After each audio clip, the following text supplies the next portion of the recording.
Sebagai salah satu sektor investasi yang tidak begitu terdampak selama pandemi, pasar saham dinilai sangat stabil. Dan untuk meningkatkan kepercayaan masyarakat, Bursa Efek Indonesia kembali menggelar Public Expose 2021 secara virtual.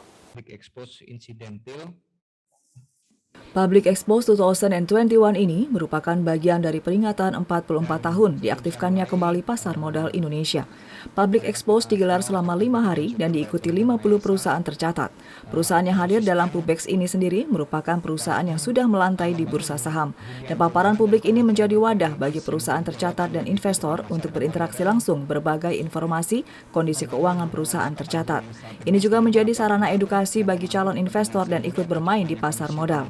Karena saat ini jumlah investor saham di BEI sudah melampaui 2,5 juta SID saham. Dengan paparan ini akan mampu menambah basis investor lokal ke depannya dan meningkatkan transaksi serta likuiditas di pasar modal. Public Expose merupakan kegiatan rutin tahunan yang diselenggarakan oleh Bursa Efek Indonesia untuk memfasilitasi perusahaan tercatat dalam memenuhi peraturan pencatatan Bursa Efek Indonesia nomor 1E terkait kewajiban perusahaan tercatat untuk menyelenggarakan public expose sekurang-kurangnya 1 kali dalam setahun. Oleh karena itu, public expose ini menjadi wadah yang tepat bagi perusahaan tercatat dan investor untuk dapat saling berinteraksi langsung serta berbagi informasi dan pemahaman mengenai kondisi dan kinerja perusahaan tercatat di Bursa Efek Indonesia. Sementara itu, Public Expose kinerja laporan keuangan perusahaan juga disampaikan oleh PT Dalfam Properti Indonesia Tbk secara terpisah dan secara online. Dalam laporan keuangannya, perusahaan yang berbasis pada pengembangan properti ini mencatat kenaikan pendapatan pada sejumlah sektor pada semester 1 tahun 2021. Salah satunya pendapatan dari sektor real estate sebesar 13,66 miliar rupiah. Nilai tersebut mengalami kenaikan sebesar 53,41% dibandingkan dengan semester yang sama tahun 2020, di mana penjualan segmen rumah subsidi menyumbang pendapatan sebesar 32,8%. Tahun 2021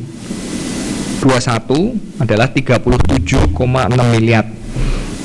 Ada kenaikan 4% dari performa semester 1 2020 yaitu 35,9 miliar.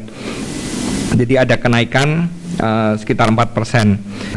Kenaikan tersebut banyak disupport dari divisi real estate, di mana semester 1 tahun 2020 dari sisi perumahan kami membukukan pendapatan 8,91 miliar dan di tahun ini 2021 kami membukukan 13,66 miliar.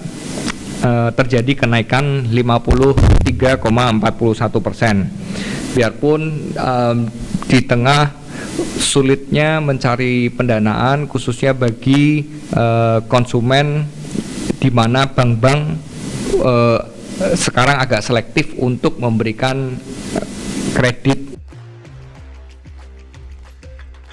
Restu Indah melaporkan.